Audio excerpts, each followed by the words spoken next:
Vous avez dit au tout début de l'émission, depuis 60 ans, si on va du côté des anniversaires, c'est bientôt d'ailleurs les 60 ans, parce que je crois que c'est 1943, on est en plein pendant la Seconde Guerre mondiale, et une assistante sociale, Suzanne Masson, va créer ce qui ensuite va donner cette fondation.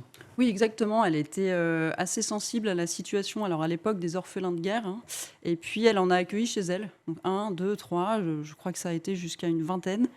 Elle a été secondée par un étudiant HEC. Elle a posté des petites annonces, elle Alors, habitait pas à n'importe côté. quel étudiant, parce que c'est l'alliance du business et de Oui. la spiritualité. Oui, exactement, qui est devenu prêtre plus tard.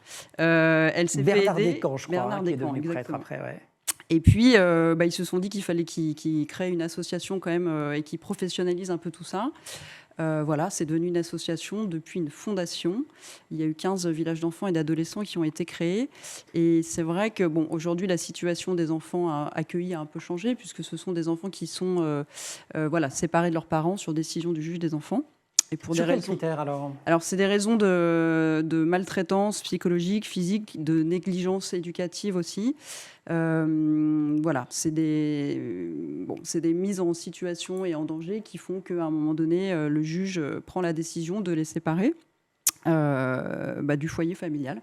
Et donc, ils sont élevés dans nos villages d'enfants et d'adolescents par des éducateurs. Alors quand on dit village, c'est pas une image, ce sont des villages. Oui, alors, un village, c'est... Faites-nous en visiter un. Je crois qu'il y en a 9 départements en France, Ouais, quasiment 1 exactement. millier d'enfants qui sont accueillis actuellement. Exactement. Et donc un En village. fait, un village, c'est une dizaine de maisons, c'est assez concentrique. Et par maison, il y a 5 à 6 enfants qui sont élevés, entourés par des éducateurs familiaux. Un village, il faut vraiment le voir accolé à une commune, c'est pas quelque chose d'excentré. L'idée, c'est vraiment de s'intégrer à la vie. Donc, ils sont dans toutes les écoles environnantes de la commune, etc. Et ils sont, par maison, 5 ou 6, élevés par des éducateurs familiaux. Donc c'est un peu comme on essaie de refaire une famille en somme. Oui, c'est ça. On dit un accueil de type familial. Pour nous, c'est très important parce que déjà, les éducateurs ne sont pas nombreux et donc c'est une figure de référence pour eux. Et la spécificité de la fondation, c'est que ces enfants, ils sont accueillis en fratrie. En fratrie, voilà. Alors pourquoi?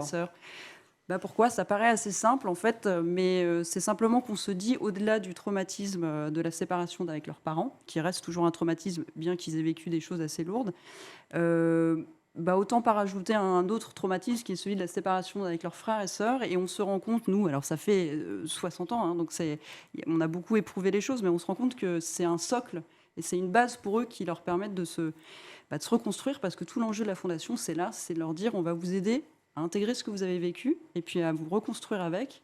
Et puis, il n'y a pas de fatalité, d'où ce projet-là dont on se parle aussi. Croyez en vos rêves et vous allez devenir des adultes super bien dans vos pompes et vous pouvez y arriver.